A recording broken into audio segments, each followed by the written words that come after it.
Good morning friends. आज बात करते हैं आज की खबरों पे। सभी अखबारों में अशोक गहलोत जी का बयान छपा है जिसमें उन्होंने कहा है कि पंडित भजनलाल शर्मा उनको सूट करते हैं, क्योंकि वो कहते तो हैं हमको सूट करते हैं लेकिन वो उनको सूट करते हैं, ऐसा मानना चाहिए। क्योंकि पूरी कांग्रेस ने उसको बयान दिया नहीं है। मैं ऐसा समझता हूँ कि व्यक्तिगत टिप्पणियों की बजाय कांग्रेस अगर मुद्दों पे ध्यान दे तो ज़्यादा इम्पोर्टेंट है। और जैसा उन्होंने कहा करप्शन हो गया है, बजरी हो गया है, ये हो गया है, इसके बजाय पूरे होमवर्क के साथ ठोस प्रमाणों के साथ अगर कांग्रेस हमला बोलेगी तो कांग्रेस के लिए ज़्यादा अच्छा रहेगा। अन्यथा पब्लिक में परसेप्शन नैरेटिव बनता नहीं है।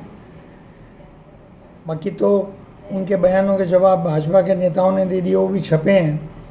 अब गहलोत साहब का बयान है तो ठीक है, पूर्व मुख्यमंत्री हैं, उन्होंने भजनलाल जी पे तंज कसा है। भजनलाल जी उन पे कसते रहते हैं, वो उन पे कसते रहते हैं, और जनता जो है उसमें थोड़ा बहुत चुटकी भर आनंद ले लेती है।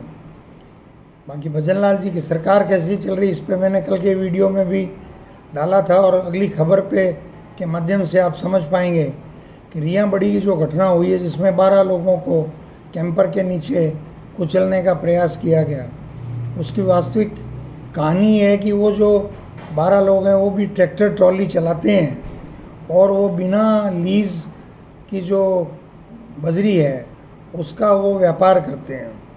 वहाँ 2 लीज़ की बजरियों की लीज़ कोई सुशील जाजड़ा और नमन चौधरी के नाम से दी हुई है।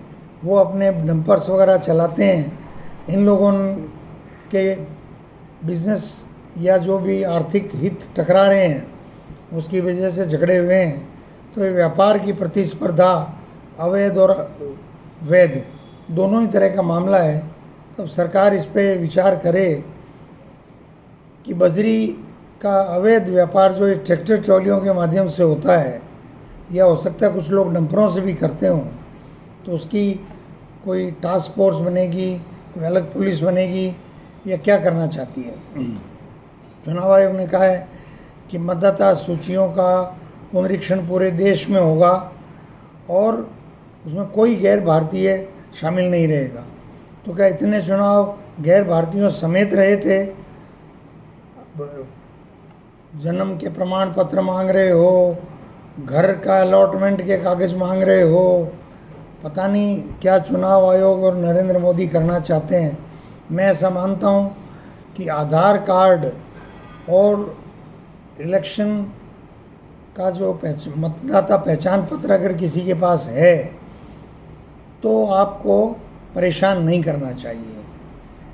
सामाजिक सुरक्षा पेंशन के लिए राजस्थान सरकार जैसे वो गिव अप अभियान चलाया था खाद्य सुरक्षा में, वैसा ही ऐसी खबर आई है कि सामाजिक सुरक्षा पेंशन में भी लोगों से अपील करेंगे ये कि गिव अप करो, यानी कि जो बिजली का महंगा बिल भर रहा है उसको अपील करेंगे कि मैं खुद ही आगे बढ़ के कहे कि मैं नहीं लेना चाहता।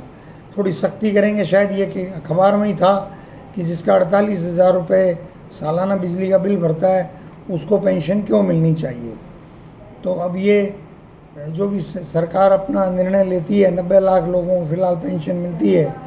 हमारा तो इतना ही कहना है कि ज़रूरतमंद है उसको परेशानी नहीं आनी चाहिए। बाकी आप जो अभियान चलाओ, आपकी सरकार है, आप चलाने के लिए सक्षम हैं। जोधपुर गंगानगर के फ्लैट्स, रेजिडेंशियल फ्लैट्स में एमडी ड्रग्स की छोटी फैक्ट्रियाँ मिली है। 2 करोड़ की एमडी ड्रग्स गंगानगर में बरामद हुई है। 700 कुछ ग्राम है, ऐसा है। तो ये अभियान को और तेज़ करना चाहिए। 6ठी क्लास के 47% बच्चे जो हैं वो 10 तक के पहाड़े उनको नहीं आते। ये शिक्षा के स्तर के लिए कल भी मैंने कहा था, रोज़ाना नई नई खबर आ रही है। तो शिक्षा का स्तर सुधारने पर लाखों शिक्षकों के लाखों पद खाली पड़े हैं। राजस्थान में 2.5 लाख पद खाली पड़े हैं। सरकार शिक्षा को कहाँ ले जाना चाह रही है किसी के ये समझ में आ नहीं रहा है। जयपुर भीलवाड़ा हाईवे पे खबरें आ रही थी भास्कर में लगातार कि जितना इसका खर्चा लगा उससे 2.5 गुना ये टोल वसूल कर चुके हैं और पैच वर्क कर नहीं रहे हैं। तो अब यह आया है कि मंत्री और विधायक जो वहाँ के कन्हैयालाल चौधरी और दूसरे जहाजपुर वगैरह के हैं, वो कहते हैं इसको 4 लेन बनाओ। और भाई साहब 4 लेन तो आप बना लेना, लेकिन जो पैचवर्क कंपनी को करना है वो तो करने दो। उस कंपनी को ये लाभ क्यों दिलवा रहे हो, या फिर वो पैचवर्क का पैसा रिकवर करो। मुख्यमंत्री ने वहाँ चूरू बीकानेर में कहा है कि सिंधु नदी का पानी बॉर्डर डिस्ट्रिक्ट्स में लाया जाएगा। अब आप उस समय तक यहाँ मुख्यमंत्री रहेंगे कि नहीं रहेंगे ये कोई जानता नहीं। आप से हाथ जोड़ के प्रार्थना है भजन लाल जी, आप ERCP यमुना की ईंट लगा दो, पानी तो 10-20 साल में आएगा। आप ईंट लगा दो जिससे ये भरोसा हो जाए यहाँ भी ERCP और यमुना जो है उसका पानी आएगा कभी न कभी। सिंधु बिंदु का पानी आपसे नहीं आएगा, न मोदी जी से आएगा, आप सब देख लीजिएगा। शेखर गुप्ता ने एक आर्टिकल लिखा है भास्कर में, पढ़ना चाहिए सभी को, कि हम अगले युद्ध के लिए तैयार रहें। जिस तरह की वैश्विक परिस्थितियां हैं और चाइना और पाकिस्तान की सामरिक तैयारियां हैं और आतंकवाद को मुनीर का खुला समर्थन है। साथ ही भास्कर में ये भी आया कि मुनीर राष्ट्रपति बन सकते हैं, बिलावल भुट्टो को प्रधानमंत्री बना सकती है, क्यों करती तो वहाँ सब कुछ सेना है। जरदारी जो है वो राष्ट्रपति हैं और नवाज शरीफ की पार्टी के उनके भाई जो है वो प्रधानमंत्री हैं। तो इस रोटेशन को शरीफ को आउट करने के हिसाब से खबर है, तो ये दोनों खबरें जुड़ी हुई है। मुनीर अगर आतंक बढ़ाने की तरफ अग्रसर होते हैं तो इस उपमहाद्वीप में संतुलन का खतरा रहेगा और इससे इकोनॉमी भी प्रभावित होगी। और ट्रंप वगैरह जिनका दखल पाकिस्तान में है वो अगर इसको डिस्टर्ब करेंगे तो उनका व्यापार भी डिस्टर्ब होगा, ये ना भूलें। उत्तर प्रदेश में जो छांगुर बाबा है जिन्होंने हिंदू लड़कियों को धर्मांतरण कराया बड़ी संख्या में, उनका जो किला है 40 कमरे बताते हैं उसमें, उसको बुलडोजर चला करके योगी आदित्यनाथ की सरकार ने ध्वस्त कर दिया। उनको गिरफ्तार तो परसों कर ही लिया था। तो मैं तो समझता हूँ कि धर्मांतरण के लिए इस देश में जो भी प्रयास चल रहे हैं, चाहे क्रिश्चियंस कोशिश कर रहे हैं, चाहे ये इस्लामिक फोर्सेस कोशिश कर रहे हैं, उससे हम हिंदुओं को सावचेत रहना चाहिए और अपने परिवारों में जो है अपनी धार्मिक और आध्यात्मिक चेतना को जागृत रखना चाहिए। जयपुर में सीवर नेटवर्क 50 साल पुराना है। 480 करोड़ रुपए वसुंधरा राजे ने घोषणा की थी, उसका एक पाइप अभी तक नहीं लगा है। वसुंधरा राजे की सरकार चली गई, अशोक गहलोत जी 5 साल सरकार करके चले गए, उनके 2 कैबिनेट मंत्री यहाँ मंत्री रहे, कटारिया जी और महेश जोशी जी। उनके सबसे लाडले विधायक रफ़ी खान जी हैं, अमीन कागजी जी हैं, लेकिन अब वो 480 करोड़ तब भी खर्च नहीं हुए। 1.5 साल से भजन लाल जी हैं, इनके भी ये विधायक हैं। बाल मुकुंदाचार्य जी हैं, गोपाल शर्मा जी हैं। पता नहीं इन लोगों को हो क्या गया है कि ये पब्लिक को कोई डिलीवरी नहीं देना चाहते हैं। नकली खाद के किशनगढ़ में 13 लाइसेंस रद्द कर दिए गए हैं, स्वागत योग्य है। मैं ये कहता हूँ, कल भी कहा था कि शिवराज सिंह के अपनी कॉन्स्टिट्यूंसी में नकली बीज पकड़े गए हैं, पर प्रधानमंत्री और मुख्यमंत्रियों, आप देख लीजिए भजन लाल जी ने एक शब्द कहा हो नकली बीजों के बारे में तो आप देख लीजिए, ये क्वेश्चन खड़े करता है। जो पायलट जी कह रहे थे कि टारगेट कौन है, मुझे लगता है किरोड़ी लाल जी खुद ही टारगेट पे हैं, इसीलिए भजन लाल जी चुप हैं। जो गहलोत सरकार के अंतिम 6 महीने में जो कार्य हुए या जो मंजूरियां हुई, उसकी रिव्यू के लिए जो मंत्रिमंडलीय समिति है उसको 3 महीने का समय दिया था, वो 1.5 साल से ऊपर हो गया है। वो फिर कह रही है कि 2 महीने में रिपोर्ट दे देंगे। तो कुछ तो आपने निकाला होगा घोटाला, वो बता दीजिए। सब इंस्पेक्टर भर्ती की बहस लगातार जारी है हाईकोर्ट में। हाईकोर्ट ने सरकार के कई विषयों से सहमति व्यक्त नहीं की है, तो अब सरकार की इंटरनल नोट शीट्स जो हैं वो हाईकोर्ट मंगा रही है। मुझे लगता है कि जस्टिस समीर जैन कोई बड़ा ही काम करने वाले हैं। अगर वो रद्द कर दें तो मैं समझता हूँ इस प्रदेश में युवा कह बैठेंगे कि जस्टिस समीर जैन को मुख्यमंत्री बनाओ। बाड़मेर में एक नई टेक्नोलॉजी है, पॉलीमर इंजेक्शन टेक्नोलॉजी, उसका अभियान चल रहा है। उससे ऑयल, जो क्रूड ऑयल है, उसका उत्पादन 1.5 गुना हो जाएगा। ये अच्छी खबर है और ये अगर केन एनर्जी करती है तो ये स्वागत योग्य है। राजस्थान की इकोनॉमी को बड़ा बूस्ट मिलेगा और कांग्रेस के लिए चुनौती पड़ेगी, क्योंकि जो जो पैसा खजाने में आएगा सरकार जो है वो कल्याणकारी योजनाएं बढ़ाएगी, लेकिन गलतियां भी करेगी। कांग्रेस गलतियां ढूंढने की तरफ ध्यान देगी तो सत्ता की तरफ बढ़ पाएगी।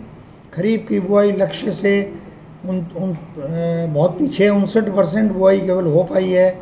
गंगानगर, बीकानेर, चूरू इस तरफ बरसात नहीं हुई है, लोग बुआई नहीं कर पाए। नहरों में पानी बहुत कम है।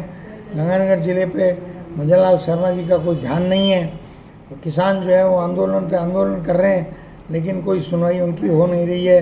पंजाब अपनी मनमानी कर रहा है और भगवंत सिंह मान जो है वो तो शाम होने के बाद 8 PM नो CM। जिनके पास रहने को छत नहीं है, ऐसे लाखों लोगों के खातों से लाखों रुपए का ट्रांजैक्शन हुआ है। ये साइबर क्राइम है, जो क्राइम करने वाले उनके खातों के माध्यम से ऑपरेट करते हैं। ये नेक्सस पूरे देश में बढ़ रहा है, इस पर रोक लगनी चाहिए। और अगर AI के ज़माने में, और इसकी कानून भी इतना सख्त बनना चाहिए उनकी ज़मानत नहीं हो। और 26 राज्यों में BJP ने अध्यक्ष अपने बना लिए हैं, तो राष्ट्रीय अध्यक्ष के लिए पंजाब केसरी का कहना है कि भाजपा और RSS के बीच में बड़ा गतिरोध चल रहा है। वो तो सामने दिखाई दे रहा है कि 3 साल से कार्यवाहक अध्यक्ष बने हुए नड्डा जी और मोदी और शाह RSS को किसी एक नाम पे सहमत नहीं कर पा रहे हैं। अब देख लीजिए, उसके बावजूद कहते हैं कि साहब ये बड़े मजबूत नेता हैं। खर्रा का बयान आया है कि दिसंबर में हम नगर निकायों के चुनाव करा देंगे। भजन लाल जी का बयान क्यों नहीं आ रहा कि पंचायती राज और नगर निकाय दोनों के चुनाव कब करा देंगे? पंचायती राज के चुनाव का भी समय निकल चुका है, लेकिन आप असंवैधानिक तरीके से काम कर रहे हैं। अभी तक आपके नोटिफिकेशन जारी नहीं हुए हैं पंचायतों के, और पंचायतों के स्टाफ का एक पंचायत से दूसरी पंचायत के ट्रांसफ़र तक शुरू कर दिए हैं। और पंचायती राज के पैसे जो SFC वगैरह के हैं वो भी आप दे नहीं रहे हो। कल भी मैंने कहा था। बाबूलाल कटारा जो गिरफ्तार हुए हुए हैं, सब इंस्पेक्टर और सेकेंड ग्रेड टीचर भर्ती में, उनका भांजा जो है वो गिरफ्तार किया गया है। ये तो बहुत ही हमारे लिए निराशाजनक और अफसोस का विषय है कि RPSC का शुद्धिकरण नहीं हो पाया। डोटासरा जी जो हमारे प्रदेश अध्यक्ष हैं, उनके गांव में पानी भर गया और तालाब बना हुआ है, ऐसा कुछ वीडियोस मैंने तो नहीं देखे। टाइम्स ऑफ इंडिया ने खबर छापी है कि वीडियोस वायरल हो रहे हैं और लोग जो है उसका क्वेश्चन उठा रहे हैं। तो इसमें तो ये है कि भी भारी बरसात हो जाती है तो गाँव में पानी भर जाता है। कर्नाटक के बारे में ये आई है कि सुरजेवाला जी का बयान आया है कि भाई मैं एक एक MLA की व्यथा सुन रहा हूँ और उसकी शिकायत दूर करने का प्रयास कर रहे हैं। और हेडिंग अखबार की है कि कर्नाटक में असंतोष है, लेकिन साथ ये भी आया है कि राहुल जी से मिलेंगे DK शिव कुमार और सिद्धारमैया। मेरा निजी विचार है कि सिद्धारमैया जी को क्विट कर जाना चाहिए। शिव कुमार जी स्वाभाविक नेता हैं वहाँ के अब अगले, और उनको एक अवसर मिलना चाहिए। तो आज के लिए इतना ही, धन्यवाद।